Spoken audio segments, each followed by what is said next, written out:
ভবনে মোবাইল ব্যাংকিংয়ের মাধ্যমে সুবিধাবঞ্চিতদের নগদ অর্থ সহায়তা এবং স্নাতক ও সমমান পর্যায়ের শিক্ষার্থীদের উপবৃত্তি কার্যক্রমের উদ্বোধনী অনুষ্ঠানে বক্তব্য রাখছেন প্রধানমন্ত্রী শেখ হাসিনা। আমরা এখন সরাসরি সেখানে যাচ্ছি। যে পরিবারগুলি শহীদ হয়েছিল বা আহত মুক্তিযোদ্ধা সহ আমাদের নির্যাতিতা মা বোন, তাদের পুনর্বাসনের ব্যবস্থা তিনি অতি দ্রুত সময়ে করেছিলেন। কখনো একটা বিপ্লবের পর এত অল্প সময়ের মধ্যে কোনো দেশ এত দ্রুত স্থিতিশীলতা ফিরিয়ে আনতে পারে না, কিন্তু জাতিপিতা বঙ্গবন্ধু শেখ মুজিবুর রহমানের নেতৃত্বে সেই অসাধ্য সাধন তিনি করেছেন, সেটা সম্ভব হয়েছিল। সেই অসম্ভবকে তিনি সম্ভব করেছিলেন, কারণ তার নেতৃত্বের মধ্য দিয়েই বাঙালি জাতিকে ঐক্যবদ্ধ করেই তিনি যেমন যুদ্ধে আমরা বিজয় অর্জন করি, আবার তার নেতৃত্বে দেশ এগিয়ে যেতে শুরু করে উন্নয়নের গতিধারায়। যখনই আমি বলবো যে যারা আসলে আমাদের দেশের স্বাধীনতাই চায়নি, তারা যখনই দেখেছে যে এই দেশকে আর কখনো তারা কিছুতেই দাবিয়ে রাখতে পারবে না, তখনই ৭৫-১৫ আগস্ট জাতির পিতাকে নির্মমভাবে হত্যা করে। আর এই হত্যার পর থেকে কিন্তু আমাদের সেই গতিটা থেমে গিয়েছিল। যা হোক, ২১ বছর পর আওয়ামী লীগ যখন সরকারে আসে, তখনই আমরা বিভিন্ন গণমুখী পরিকল্পনা নিই।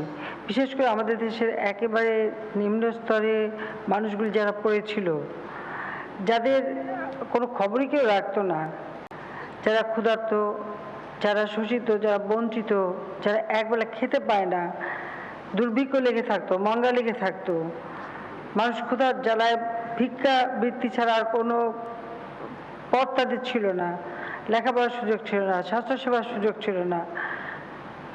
যেভাবে এদেশে মানুষ কষ্ট করেছে, আমরা ২১ বছর পর সরকারে এসে চেষ্টা করেছিলাম সেই সব একেবারে সমাজের নিম্নস্তরে পড়ে থাকা মানুষগুলি তাদের ভাগ্য পরিবর্তনে, আর সেদিকে লক্ষ্য রেখে আমরা সামাজিক সুরক্ষার বিভিন্ন কর্মসূচি বাস্তবায়ন শুরু করি। যেমন বয়স্ক ভাতা, বিধবা ভাতা থেকে শুরু করে নানা ধরনের সহযোগিতা আমরা দিতে শুরু করি। এটা আমাদের আসলে আমরা আমাদের নিজস্ব চিন্তাভাবনা, আমাদের দল বাংলাদেশ আওয়ামী লীগ, আমরা জনগণের জন্যই কাজ করেছি। যে সংগঠন জাতির পিতা বঙ্গবন্ধু শেখ মুজিবের হাতে করা সংগঠন, এবং আমাদের নীতি আদর্শই হচ্ছে এদেশের শোষিত বঞ্চিত মানুষের ভাগ্য পরিবর্তন করা। তার সেই নীতি, তার পথ অনুসরণ করেই আমরা পদক্ষেপ নিয়েছিলাম। একটা বিধ্বস্ত বাংলাদেশের দায়িত্বভার তিনি যখন হাতে নেন, একটি টাকা তখন কোনো সঞ্চয় ছিল না, আমাদের দেশে রিজার্ভ মানি ছিল না। সেই অবস্থায় তিনি মানুষকে আর্থিক সহায়তা দিয়েছেন, প্রতি ঘরে ঘরে তিনি রিলিফ পৌঁছে দিয়েছিলেন। তখন কিন্তু রাস্তাঘাট যোগাযোগ ব্যবস্থা ছিল না। আমাদের আওয়ামী লীগের নেতাকর্মীরা নৌকায় করে করে সেই দূর দূরান্ত অঞ্চলে মানুষের ঘরে ঘরে ত্রাণ পৌঁছে দিয়েছিল। সেই ত্রাণের মধ্যে শুধু খাদ্য ত্রাণ না, মানুষের ঘর বাড়ি ছিল না, রান্না করার হাঁড়ি পাতিল ছিল না, থাকার জায়গা ছিল না, কাপড় চোপড় ছিল না। স্কুলে, কলেজে, ইউনিভার্সিটিতে মানুষকে, ছাত্রছাত্রীদের জন্য কাপড়ের ব্যবস্থা করা, গ্রামে গ্রামে কাপড়ের ব্যবস্থা করা, শীতের কম্বলের ব্যবস্থা করা, হাঁড়ি পাতিল থেকে শুরু করে এমন কিছু নেই যা রিলিফের দেয়া হয় নাই। এত অল্প সময়ের মধ্যে আমাদের বন্ধু প্রতিম দেশগুলির সহায়তায় তিনি এই কাজগুলি করেন এবং যোগাযোগ ব্যবস্থা পুনর্বাসন করেন। সেই সাথে বাংলাদেশকে, এই ছোট্ট একটা ভূখণ্ড, অধিক জনসংখ্যা, তাদের ভাগ্য পরিবর্তনের পরিকল্পনাও তিনি নিয়েছিলেন, কিন্তু কার্যকর করে যেতে পারেননি। যখনই আওয়ামী লীগ সরকার এসেছে, আমরা তার পদাঙ্ক অনুসরণ করে বিভিন্ন পদক্ষেপ নিয়েছি এবং যার সুফল এই দেশের মানুষ পেতে শুরু করেছিল। কারণ আমি এটুকু অন্তত দাবি নিয়ে বলতে পারি যে আওয়ামী লীগ যখন সরকারে আসে, বাংলাদেশে মঙ্গা থাকে না, দুর্ভিক্ষ থাকে না। অন্তত আমরা সেটা নিয়ন্ত্রণ করতে পেরেছি, মানুষের ঘরে খাবার পৌঁছে দেওয়ার সক্ষমতা অর্জন করতে সক্ষম হয়েছিলাম।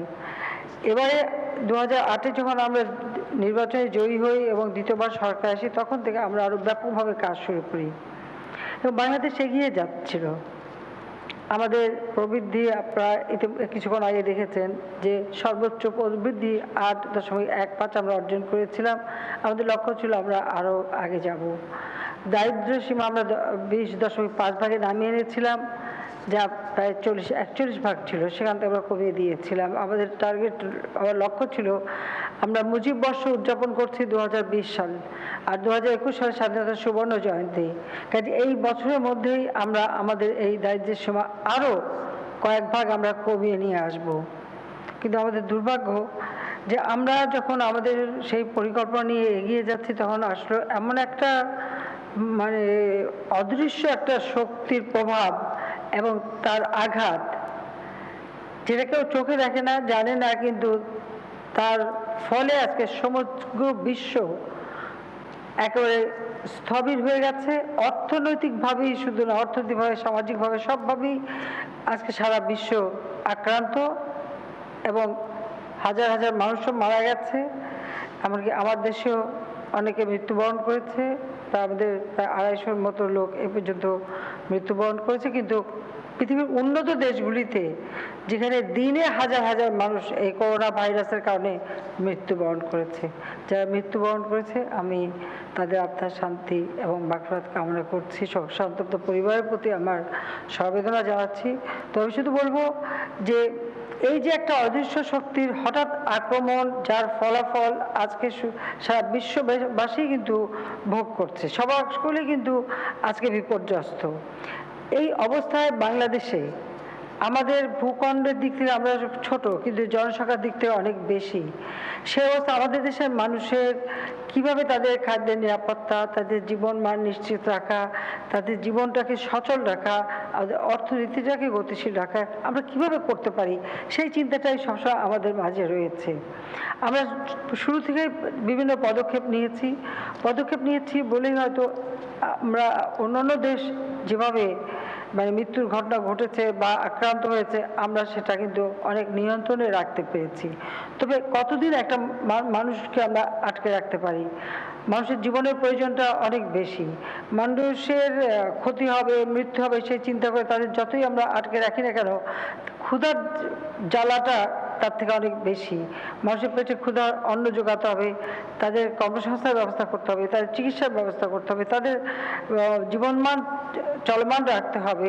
ছোট ছোট শিশুরা কতদিন ঘরে বসতে হবে, তাদের লেখাপড়ার সুযোগ করতে হবে, তাদের শিক্ষার পরিবেশটা তৈরি করতে হবে।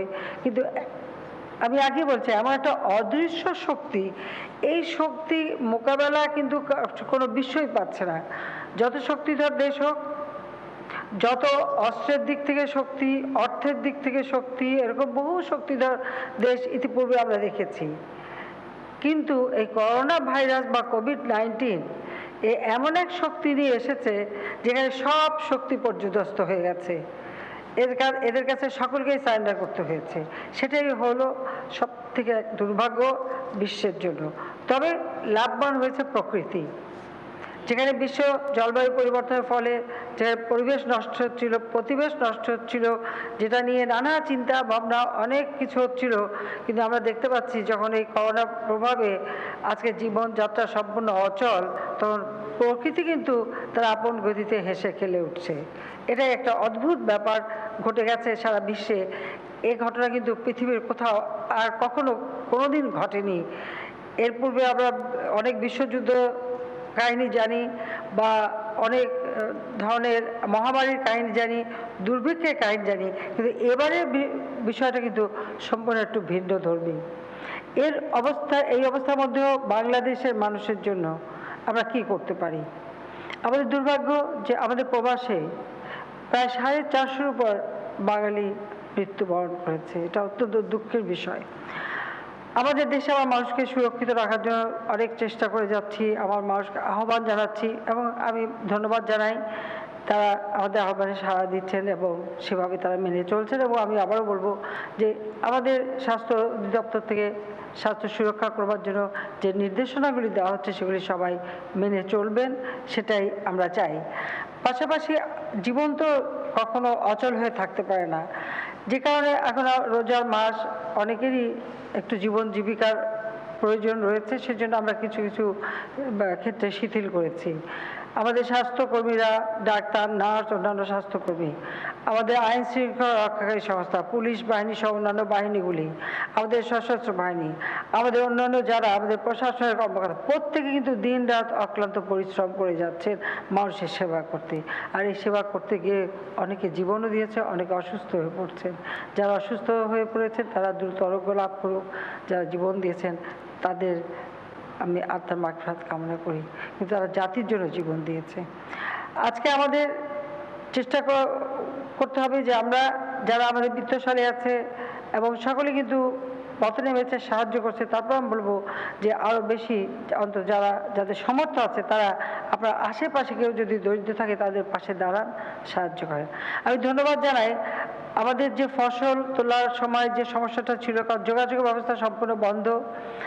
সাধারণত আমাদের এক এক অঞ্চলে ধান কাটতে অন্য অঞ্চল থেকে লোক আসে, তারা ধান কাটে, ধানের অংশ নিয়ে যায়, টাকা নিয়ে যায়, কিন্তু এবার সেই সুযোগটা সীমিত ছিল।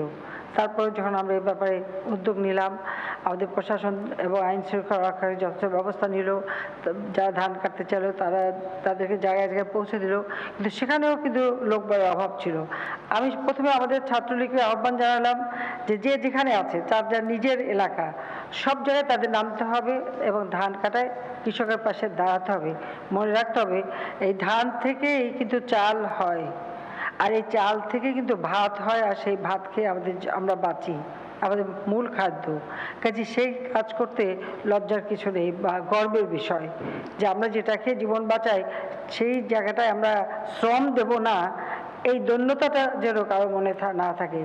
সত্যি আমি খুব আনন্দিত এবং সবাইকে আমি ধন্যবাদ জানাই যে ছাত্রলীগ আমার সাথে সাথে আমি দেখেছি যে আমাদের কৃষক লীগের সকলে নেমে গেছে, আমাদের যুবলীগ, স্বেচ্ছাসেবক লীগ, আওয়ামী লীগের নেতৃবৃন্দ যেখানে ছিল প্রত্যেকেই নেমে পড়েছে এবং এই ধান কাটায় সাহায্য করেছে। এবং আজকে আমাদের সারা বাংলাদেশে কৃষকের গোলা ভরা ধান। আগামীতে আবার যে ফসল ফলাতে হবে, আমি ইতিমধ্যে নির্দেশ দিয়েছি যে আমাদের 1 ইঞ্চি জমি অনাবাদি থাকবে না। কারণ একটা কথা মনে রাখতে হবে, এখন যেমন শিল্প কলকারখানা সেভাবে চলতে পারছে না, আমদানি রপ্তানি সীমাবদ্ধতা দেখা দিচ্ছে, সেরকম অবস্থায় আমাদের দেশে মানুষের জন্য খাদ্যের অভাব না হয় সেই দিকে লক্ষ্য রেখেই আমাদের যে জমি আছে, উর্বর জমি এবং আমাদের মানুষ আছে, সেটাই আমাদের কাজে লাগাতে হবে। অন্তত ঘরের খাবার উৎপাদন করে ঘরের মানুষ খাবে, দরকার হলে আরও পাড়া প্রতিবেশী অর্থাৎ অন্যান্য দেশ যদি কোনো অভাব হয় আমরা সেখানে সহযোগিতা করব। সেই চিন্তা করেই আমাদের কিন্তু ফসল ফলাতে হবে, যে ধরনের ফসল যেখানেই হোক সেটুকু আমাদের ফলাতে হবে এবং সেভাবে আমাদের স্বয়ংসম্পূর্ণ থাকতে হবে। এ ব্যাপারে কৃষি মন্ত্রণালয়কে ইতিমধ্যে নির্দেশ দেওয়া হয়েছে এবং যথাযথ ব্যবস্থা আমরা নিয়েছি। আমাদের যেহেতু সব কিছু একটা অচল অবস্থা, সে যারা অন্তত শ্রম দিয়ে জীবনযাপন করত তাদের জীবনটা একেবারে স্থবির হয়ে যায়, কারণ তাদের আয়ের কোনো পথ থাকে না। তাদের কথা চিন্তা করে, এবং আপনারা জানেন যে আমরা মুজিব বর্ষ উদযাপন করছি, এই মুজিব বর্ষ উদযাপনে আমাদের অনেক পরিকল্পনা ছিল, আমাদের বাজেটেও কিছু টাকা ছিল এবং আমরা বিভিন্ন কর্মসূচি হাতে নিয়েছিলাম। জনগণের কথা চিন্তা করে আমরা সেই সব কাজগুলি সব স্থগিত করে দিই, বন্ধ করে দিই। যেটুকু আমরা অনলাইন অথবা টেলিভিশন রেডিওর মাধ্যমে প্রচার সম্ভব আমরা সেটা প্রচার করে যাচ্ছি, কিন্তু আমরা মূল কাজগুলি বন্ধ করে দিই। তো এইভাবে আরও অনেকগুলি বিভিন্ন দৈনন্দিন অনেক কাজ সরকারের ছিল যেগুলি মানে করা এখন সমীচীন না, সেগুলো আমরা বন্ধ করে দিয়ে আমরা যেটা চিন্তা করেছি, আমি ধন্যবাদ জানাই আমাদের অর্থ মন্ত্রণালয়কে, অর্থ সচিব এখানে আছেন, যদিও মন্ত্রী নেই, এবং আমাদের বাণিজ্য ব্যাংকের গভর্নর আছেন, সবাইকে নিয়ে বারবার বসি, মিটিং করি এবং আমি বলি যে কোথা থেকে কিছু টাকা জোগাড় করা। বিশেষ করে আমাদের দেশের যারা একেবারে যেমন ভাসমান মানুষ রয়েছে, নির্মাণ শ্রমিক আছে, গণপরিবহন শ্রমিক, রেস্টুরেন্ট শ্রমিক, ফেরিওয়ালা, রেলওয়ে কুলি, মজুর, ঘাট শ্রমিক, তারপরে যে নরসুন্দর যেটা আর কি আমরা নাপিত বলি, বা হেয়ার ড্রেসার, ফেরিওয়ালা, দিনমজুর, রিক্সা ভ্যান গাড়ি চালক, নিম্নবিত্ত আয়ের লোক সহ বিভিন্ন ধরনের মানুষ যারা দৈনন্দিন কাজ করে খেত, বা একটু চা বিক্রি করেও খেত, বা একটা দোকান দিয়ে খেত, তা মানে কুলে মোটি মজুর যারা, তাদের কোনো কাজ নেই, কারণ মানুষ যাতায়াত করে না, তাদের কাজ থাকবে কোত্থেকে? অফিস আদালত বন্ধ, সেখানে তারা শ্রম দিতে পারছে না, তাদের যে দিনে আয়টা আসে আয়ের পথ বন্ধ।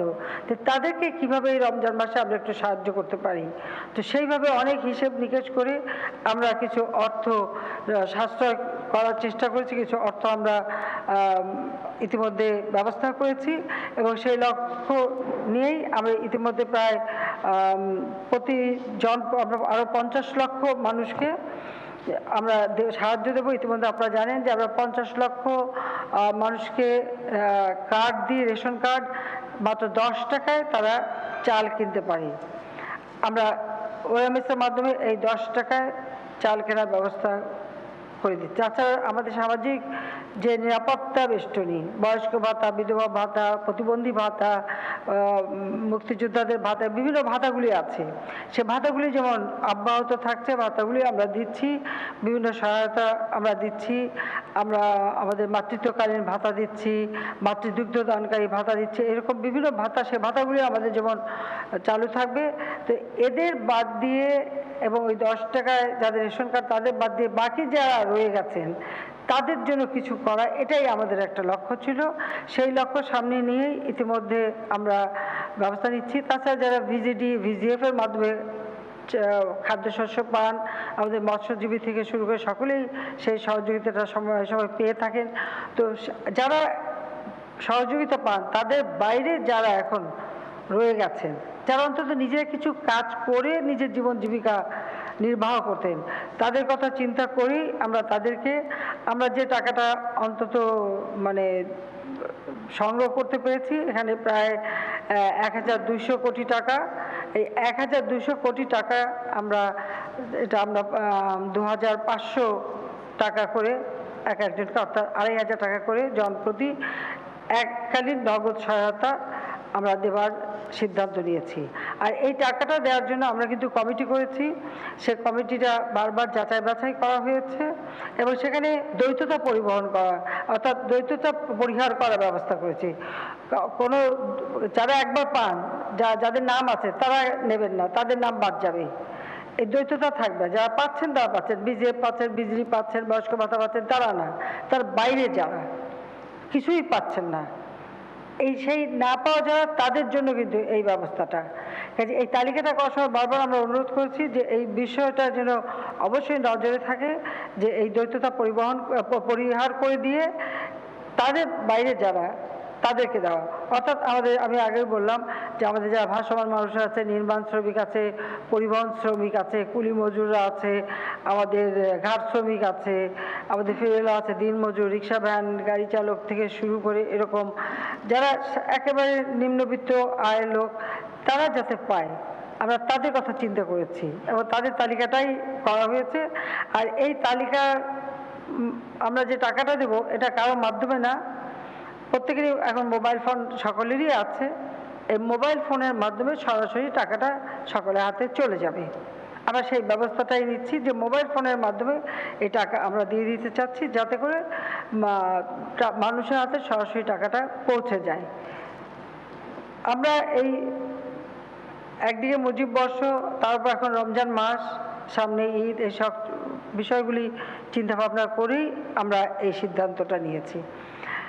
আমি জানি যে মানুষের জীবনের চাহিদা সবটুকু আমরা করতে পারবো না বা সে সমর্থন নেই, বা তারপরেও আমি মনে করি যে আমাদের যেহেতু প্রচুর খাদ্যশস্য উৎপাদন হয়েছে, অন্তত খাদ্যের কষ্ট কারো হবে না আল্লাহর রহমতে, সেটা আমরা যেমন ব্যবস্থা করতে পারবো।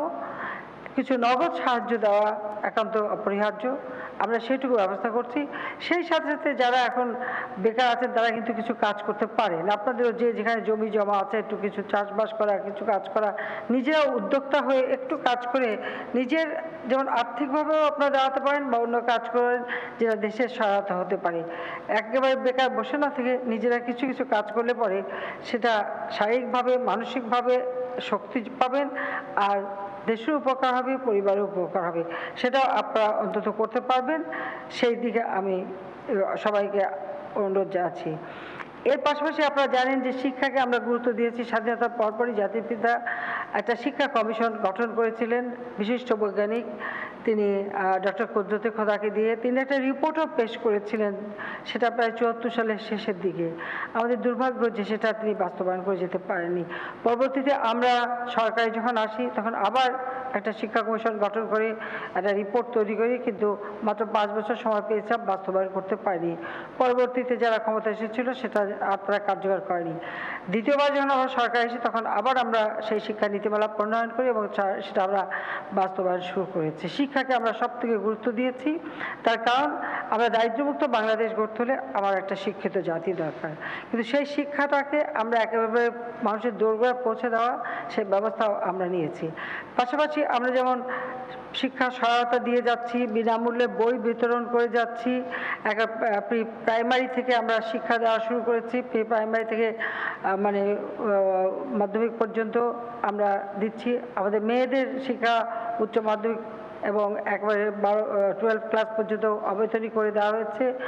উচ্চশিক্ষায় অনেক মেধাবী ছাত্ররা আছে যারা হয়তো একটা পর্যায়ে এসে শিক্ষার সুযোগটা পায় না, তারা এই সুযোগ থেকে যাতে বঞ্চিত না হয় তাদের জন্য আমরা বৃত্তির ব্যবস্থা করেছি। আমরা প্রাইমারিতে যে বৃত্তি দিই সে টাকাটা মায়ের কাছে মোবাইল ফোনের মাধ্যমে সরাসরি পৌঁছে যায়।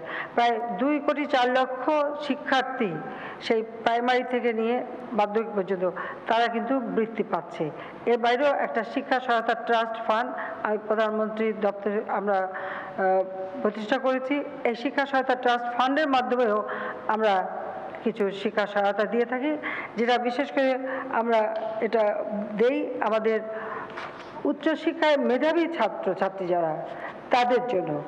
কাজে এখানে আমরা ট্রাস্টে একটা স্থায়ী তহবিলও গঠন করা আছে, সেখান থেকে যে টাকাটা বাৎসরিক আসে সেখান থেকে আমরা এই টাকাটা বরাদ্দ করি। এখানে অনেক সময় অনেক সমাজে বিত্তবানরা তারা সহযোগিতা করেছেন, অনেকে অনুদানও দিয়েছেন, সেখান থেকে সেটাকে আমরা বাড়াতে চেষ্টা করি। আর আমরা এই ট্রাস্টের মাধ্যমে স্নাতক পর্যায়ে যেমন 2019 সালে 2,09,674 জন ছাত্রছাত্রীর মাঝে উপবৃত্তি বাবদ 102,74,02,600 টাকা এবং টিউশন ফি বাবদ 8,66,41,200 টাকা বিতরণের কার্যক্রম আমরা হাতে নিই এবং সেটাই এখন আমি উদ্বোধন করব। কারণ আমরা প্রতি বছরই একটা হিসাব করি এবং সেইভাবে ওই টাকা থেকে যেটা আসে আমরা এই উপবৃত্তি হিসেবে বা বৃত্তি হিসেবে এটা আমরা দিয়ে থাকি। আমরা যে 2,04,00,000 শিক্ষার্থীকে বৃত্তি দিই সেটার বাইরেই আমরা আবার সেটা সহই, অর্থাৎ তার মাঝে এই 2,00,000 প্রায় 9,674 জন তাও যুক্ত, সব মিলিয়ে আমরা এই বৃত্তিটা দিয়ে যাই। তো যেহেতু প্রধানমন্ত্রীর ট্রাস্টের মাধ্যমে আমরা দিচ্ছি, কাজে আমরা সেটাও আমরা একই অনুষ্ঠানে একসাথে এখানে আমরা উদ্বোধন করতে যাচ্ছি। আমাদের উদ্দেশ্যটা হচ্ছে যে আমাদের ছেলেমেয়েরা যারা খুব মেধাবী, কারণ বিশ্ব এগিয়ে যাচ্ছে, বিশ্বের সাথে তাল মিলিয়ে আমাদের চলতে হবে। বাংলাদেশ পিছিয়ে থাকবে এটা হতে পারে না। মহান মুক্তিযুদ্ধে জাতিপিতার নেতৃত্বে আমরা বিজয় অর্জন করেছি, আমরা বিজয়ী জাতি। আমাদের সবসময় মনে রাখতে হবে যে আমরা বিজয়ী জাতি। যত ঝড়ঝাপটা আসুক, যত আঘাত আসুক, যাই আসুক না কেন, আমাদেরকে সবসময় আমরা বিজয়ী জাতি হিসেবে এই কথাটা চিন্তা করে মাথা উঁচু করে চলতে হবে। একদিকে আমাদের এই জন্য শিক্ষার ব্যবস্থা করা, তাছাড়া আমাদের স্বাস্থ্যসেবা আমরা একেবারে গ্রামে তৃণমূল মানুষের কাছে স্বাস্থ্যসেবা নিয়ে গেছি। আপনারা জানেন কমিউনিটি ক্লিনিকের মাধ্যমে আমরা চিকিৎসা যেমন দিচ্ছি, প্রাথমিক চিকিৎসা বিনা পয়সায় 30 প্রকার ঔষধও আমরা বিতরণ করছি। আর এখন এই COVID-19 অর্থাৎ এই করোনা ভাইরাস এটা মোকাবেলা করার জন্য আমরা স্বাস্থ্যসেবার ব্যবস্থা এবং সুরক্ষার ব্যবস্থা করেছি। প্রত্যেকটা জেলা উপজেলায় পর্যন্ত আমরা এই চিকিৎসা সেবার ব্যবস্থাটা করে দিচ্ছি। ইতিমধ্যে আমরা 2,000 ডাক্তার নিয়োগ দিয়েছি, তাদেরকে এই করোনা ভাইরাস এই চিকিৎসার ব্যাপারে তাদেরকে আমরা ট্রেনিং দিয়ে ইতিমধ্যে তাদের আমরা কাজে লাগাচ্ছি এবং তাদের এই কাজের সাথে সাথে ট্রেনিংও পাবে। 6,000 নার্স আমরা নিয়োগ দিয়েছি অতিরিক্ত, এই কয়েকদিনের মধ্যে আমরা এটা দিয়েছি, যাতে করোনা ভাইরাসে আক্রান্ত যারা যেন যথাযথ চিকিৎসা পায় এবং নার্সিং সেবাটা পায় সেদিকে লক্ষ্য রেখেই আমরা এই পদক্ষেপটা দ্রুত নিয়েছি। এই সাথে সাথে আমরা আরও কিছু লোক নিয়োগ দেব, যেখানে আমাদের অনেক টেকনিশিয়ান দরকার হবে এবং আরও লোক লাগবে, তারও ব্যবস্থা আমরা নিচ্ছি। ইতিমধ্যে স্বাস্থ্য মন্ত্রণালয়কে নির্দেশ দেওয়া হয়েছে তাদের কী কী ধরনের লোক দরকার সেটা তারা হিসাব করবে, আমরা সেগুলিও সাথে সাথে নিয়ে নেব। অর্থাৎ একদিকে করোনা ভাইরাস সেটাকে মোকাবেলা করে দেশের মানুষের জানমাল রক্ষা করা এবং তাদের সুচিকিৎসার ব্যবস্থা করা এবং দ্রুত তারা সুস্থ হয়ে ফিরে আসুক সেই ব্যবস্থা করা। অপরদিকে আমরা আজকে আমাদের যারা একেবারে মানে নিম্ন পর্যায়ে পড়ে থাকা মানুষগুলি তাদের কিছু আর্থিক সহায়তা দেওয়া সেই ব্যবস্থা দিচ্ছি। তাছাড়া ত্রাণ বিতরণের ক্ষেত্রে সমগ্র বাংলাদেশে অত্যন্ত সুপরিকল্পিতভাবেই কিন্তু এই ত্রাণ বিতরণ চলছে এবং সেটা আমি প্রতিনিয়ত খবর নিয়ে থাকি একেবারে প্রত্যন্ত অঞ্চল পর্যন্ত। আমরা যেমন সরকারের পক্ষ থেকে দিচ্ছি, বিভিন্ন বিত্তবানরা দিচ্ছেন, বিভিন্ন এবং আমাদের দলের পক্ষ থেকেও আমরা আমাদের কমিটি করে দিয়ে সারা এলাকায় প্রত্যেকটা একবার ইউনিয়ন পর্যায় পর্যন্ত করে আমরা সেখানেও আমাদের সাধ্যমতো ত্রাণ বিতরণ করে যাচ্ছি। অর্থাৎ কোনো মানুষ যেন মানে না খেয়ে কষ্ট না পায়, বিনা চিকিৎসার জন্য না কষ্ট পায়, সেদিকেও আমরা দৃষ্টি দিচ্ছি। কাজে সেদিকে লক্ষ্য রেখে আমাদের সমস্ত কার্যক্রম আমরা পরিচালনা করছি। এক্ষেত্রে দেশবাসীকে আমি বলবো যে আপনারা সবাই আস্থা রাখবেন, বিশ্বাস রাখবেন, মনোবল রাখবেন এবং যে কোনো পরিস্থিতি মোকাবেলার জন্য সবসময় প্রস্তুত থাকবেন। এই কথাটাই আমি আপনাদেরকে বারবার বলছি এবং আবারও বলতে চাচ্ছি। সে কথা বলে আজকে আমি ইতিমধ্যে আমাদের যে মোবাইল ব্যাংকিং, অনলাইন ব্যাংকিংয়ের মাধ্যমে আমরা যে এখন টাকাটা দেব, সেটা আপনারা জানেন, আমি আগেই বলছি যে মোবাইল ফোনের মাধ্যমে আমরা কিন্তু নগদে এই টাকা সকলের হাতে পৌঁছে দিচ্ছি। এটা কারো মাধ্যমে না, সরাসরি যাচ্ছে। আমাদের মানে বাংলাদেশ ব্যাংক এই ব্যাপারে যথাযথ ব্যবস্থা নিয়েছে এবং আমরা টাকাটা প্রধানমন্ত্রীর দপ্তরটা সম্পূর্ণ নজরদারিতে আছে। আমরা সেই নজরদারি করেই আমরা 50 লক্ষ পরিবারের মধ্যে নগদ অর্থ প্রদান, সহায়তা প্রদান এই কর্মসূচিটা আমরা হাতে নিয়েছি। এর একটা নির্দেশিকাও আমরা দিয়েছি এবং এরপরে ভবিষ্যতে আমরা যেটা করতে চাচ্ছি, যেমন আমাদের দেশে আরও কিছু মানুষ পড়ে আছে, যেমন আমাদের হিজড়া, বেদে বা বিভিন্ন শ্রেণীর মানুষ। আমাদের সমাজ কল্যাণ মন্ত্রণালয় তাদের সহযোগিতা করবে, কিছু আমরা সহযোগিতা তাদের করে থাকি, কিন্তু তাদের ভাতাও কিছু দেওয়া হয়ে থাকে।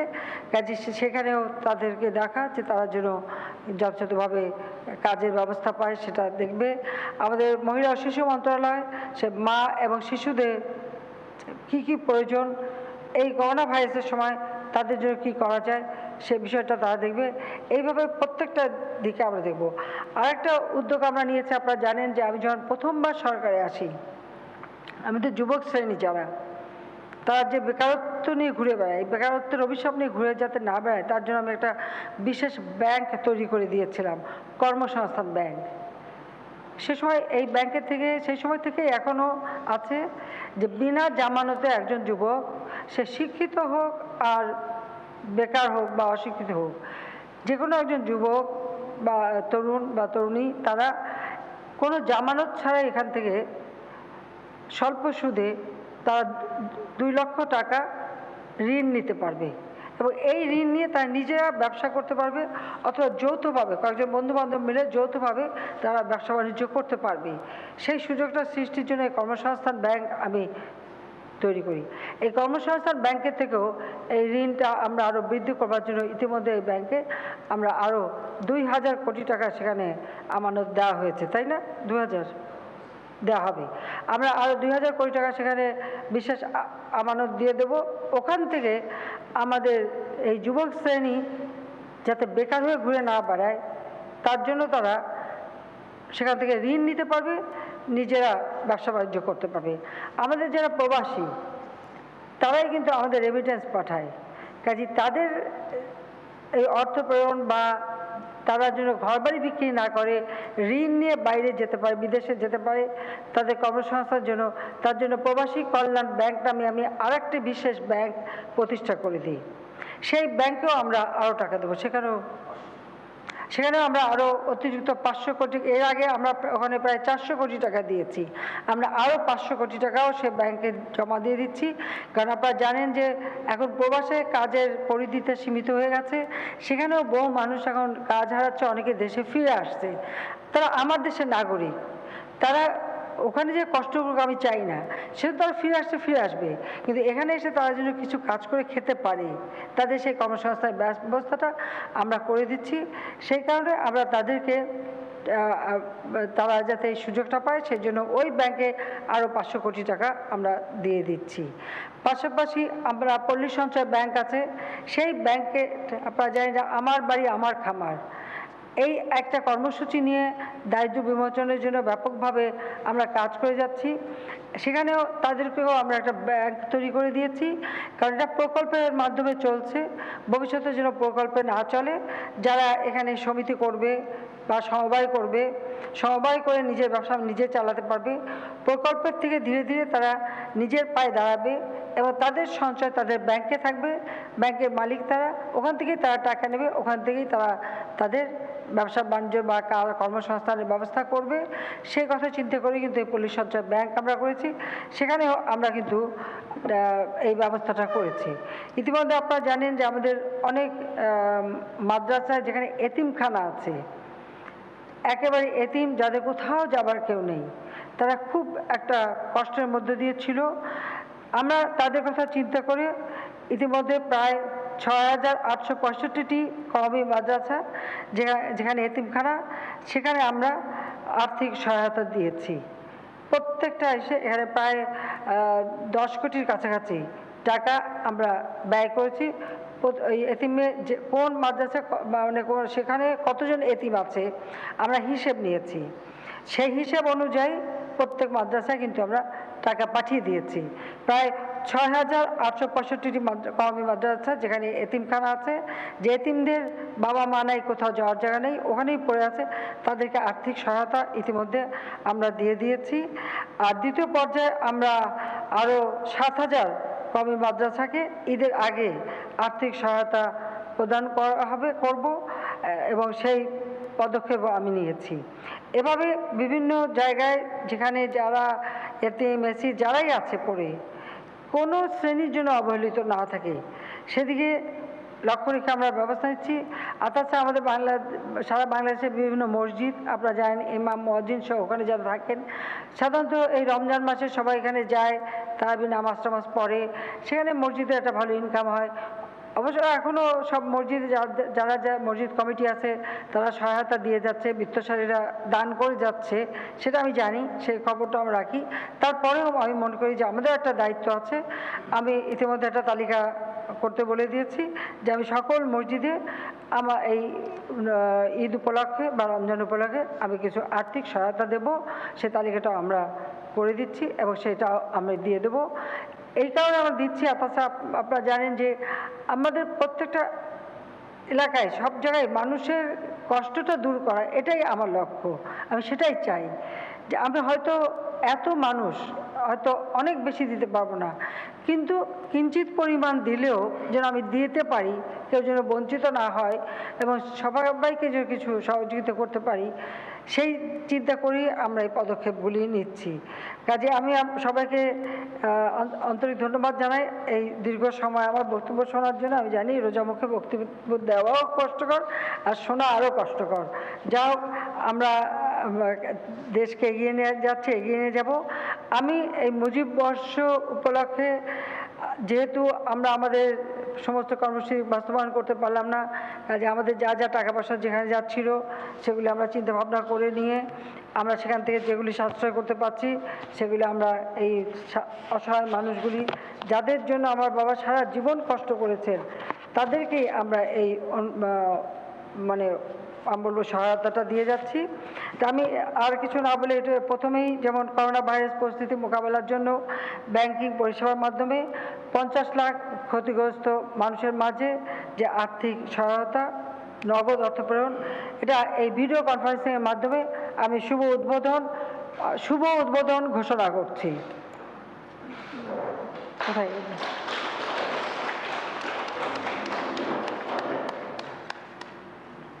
চলে আসতে দেখো।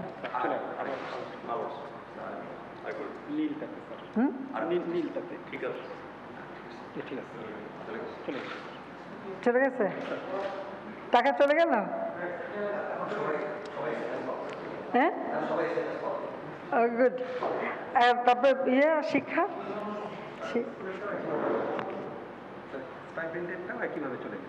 একই সাথে। ও যা হোক, মোবাইল ব্যাংকিং, অনলাইন ব্যাংকিং বলতে স্নাতক ও সমপর্যায়ে 2019 খ্রিস্টাব্দের শিক্ষার্থীদের উপবৃত্তি টিউশন ফি বিতরণ কার্যক্রম, এটাও আমি উদ্বোধন ঘোষণা করলাম। এবং একসাথে যে আমি যে বাটন টিপে উদ্বোধন করলাম, এতে আমাদের এই মানে শিক্ষার্থীরাও তাদের বৃত্তির টাকা পেয়ে যাচ্ছে, আর যাদেরকে আমরা এই করোনা ভাইরাসের কারণে তাদের আর্থিক সহায়তা দিচ্ছি সেই টাকাও চলে যাচ্ছে। কাজে দুটোই কিন্তু একসাথে উদ্বোধন হয়ে গেল, একসাথেই টাকা চলে যাচ্ছে। এটাই হলো আমাদের ডিজিটাল বাংলাদেশ। হাতে হাতে টাকা নিতে হবে না, কারো কাছে যেতে হবে না, ধর্ণা দিতে হবে না, বলতে হবে না, সবার কাছে টাকা হেঁটে পৌঁছে যাবে, মানে মোবাইল ফোনের মাধ্যমে ডিজিটাল পদ্ধতিতে পৌঁছে যাবে। তো সবাইকে আমি আন্তরিক ধন্যবাদ জানাচ্ছি। আর এটুকু বলবো যে দোয়া করেন সবাই যেন আমরা এই অবস্থা থেকে মানে দ্রুত বেরিয়ে আসতে পারি। যদিও আমরা কিছুটা মানে আমাদের শিথিলতার জন্য হয়তো এটা একটু সংক্রমণ বেড়ে গেছে, তবে আমি আশা করি যে এটাও আমরা নিয়ন্ত্রণে আনতে পারবো। কারণ আমরা যদি বিশ্বের উন্নত দেশগুলির সাথে আমাদের দেশের তুলনা করি, সে তুলনায় আমি বলবো যে আমাদের স্বাস্থ্যসেবা যথেষ্ট দক্ষতার পরিচয় দিয়েছে, যে কারণে আমরা এটা অনেকটা নিয়ন্ত্রণ করতে পেরেছি। তবুও আমি দেশের জনগণকে বলবো যে আপনারা আরেকটু নিজেরা সুরক্ষিত থাকে।